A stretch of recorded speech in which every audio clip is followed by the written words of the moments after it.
球の皆さんこんにちは。カプセル怪獣ならアギラが好き、月くんと申します。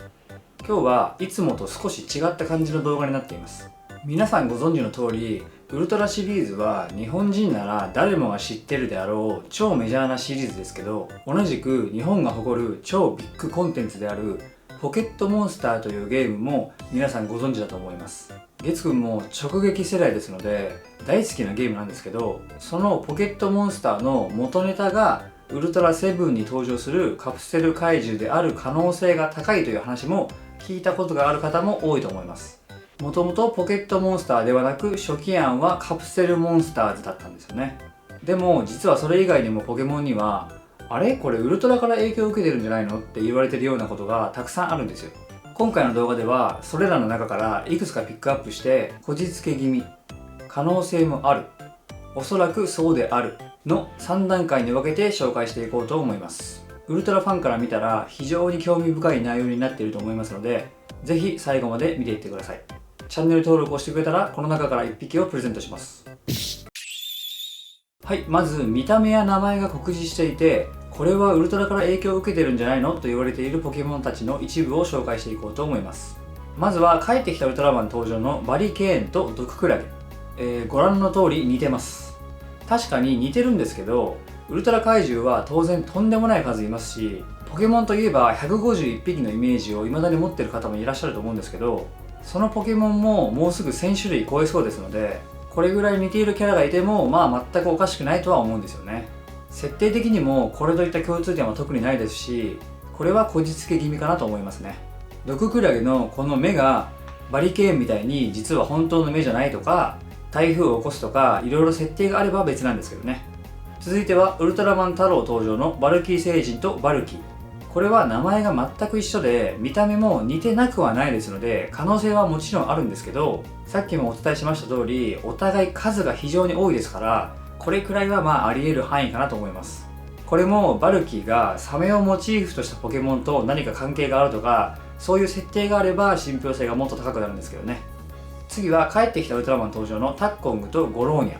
これもよく言われてるのを目にするんですけど、似たような形のってポケモンにも怪獣にももっとたくさんいると思うんですよね。設定的にもゴローニャがオイルを主食にしていますとか、たまに背中に子供を乗せますとかなんかあればいいんですけど、見た目だけですのでこちらもこじつけ気味かと思います。あとは同じセミモチーフで忍者設定のバルタン星人と鉄火人もこのグループかと思います。はい、ここから少しずつ可能性が上がっていきます。まずはウルトラマン80に登場した実験怪獣ミュウとポケモンのミュウとミュウツー。名前がまずそのまんまですね。名前だけじゃなくて設定的にも似ている点があって、このミュウというポケモンは全てのポケモンの遺伝子を持っていて、ミュウツーはそのミュウの遺伝子を人間が操作して作り出したポケモンなんですよね。怪獣の方のミュウも小さな宇宙怪獣を人間が実験材料にして巨大化させた怪獣ですから、これはもしかするとワンチャンありそうですね。でも普通にミュータントのミュウから取っている可能性の方が高そうですので、可能性もあるのグループにしました。続いては帰ってきたウルトラマンに登場した竜巻怪獣シーゴラスと津波怪獣シーモンスの夫婦とニドキングとニドクイーンの夫婦。まず2組とも夫婦であるという共通点があって、見た目も似てなくはないですよね。それだけだとこじつけ気味なんですけど、このニドキングとニドクイーンは水タイプの技である波乗りという技をこの見た目で覚えることができるんですよ。皆さんご存知の通りシーゴラスとシーモンスは海に住んでいて、竜巻とか津波を起こせる怪獣ですので、そこからインスパイアされた可能性も十分にありえますよね。ただこの波乗りという技、他にも大量に覚えるポケモンがいますから、可能性はそこまで高くないと考えてこのグループにしました。続いては平成ウルトラマン、主にティガ、ダイナとデオキシス。このデオキシスというポケモンは幻のポケモンというカテゴリーに分類されていてめちゃくちゃ強いです。宇宙から来たウイルスが特殊な光線を浴びたことによってポケモンになったというかなり異質な設定をしていて、宇宙から来たとか光線を浴びて変化したとかウルトラマンっぽい設定ですよね。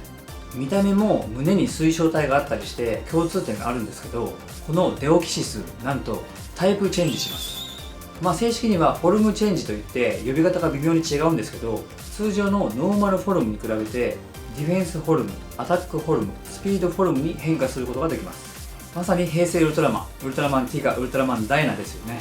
でもまあ似ている部分とか共通点は確かにあるんですけど、あと一歩決定打にかけると思ってこのグループにしました。最後は一番可能性が高そうと個人的に勝手に判断したグループです。1つ目はウルトラマンガイアの設定とポケットモンスタールビー&サファイアの設定。ウルトラマンガイアには大地の力のガイアと海の力のアグルの2人のウルトラマンが登場することはご存知だと思いますけど、このルビーとサファイアにも大地の化身と言われるグラードンと海の化身と言われる海洋ガという2匹の伝説のポケモンが登場します。それだけではなくて、ポケモンの神話の中でこの2匹が戦っている時に空から別のポケモンが乱入して戦いを調停しに来るというシーンがあります。皆さん、このシーン、ウルトラマンガイアのあのシーンにそっくりじゃないですか。そう、あのゾーリムが出てきたシーンです。すごいですよね、これ。これはもう影響を受けたこと確定じゃないのって最初は思ったんですけど、でもですよ、大地と海と空みたいな設定ってそこまで珍しくもないというか、それこそ神話とかでいくらでもモチーフにできるものがありそうだなと思って、だからもう一押し何か共通点がないかと考えたんですけど、ありました。このルビーとサファイアはそもそも人間とポケモンの共存をテーマにした作品なんです。で、この海洋ガとグラードンにそれぞれ信者みたいな赤と青の団体がいて、この青の方の団体のリーダーの考え方がポケモンは大事だけど人間はどうでもいいみたいな考え方なんですよ。誰かに似てないですか？細かい設定を見ていくと全然違うところもたくさんあるんですけど、これだけ共通点があるなら十分に可能性はあるのではないでしょうか。皆さんの意見もぜひコメント欄で教えてください。次はこちら、ヒトデマン。これも有名なんですけど、ヒトデマンの企画段階での名前がミミーなんですよ。ヒトデミミー。そうだね、ミミー星人だね。ウルトラセブンに登場したミミー星人に影響を受けているであろうことはこの時点で濃厚なんですけど、このヒトデマンがアニメで登場した時の声がウルトラマンみたいなヘアみたいな声だったり、カラータイマーみたいに真ん中の丸いところがピコンピコンしたり、もう確信犯と言えるほどの遊び心が見えました。今回の動画の中で一番可能性が高いのがこのヒトデマン関連だと思います。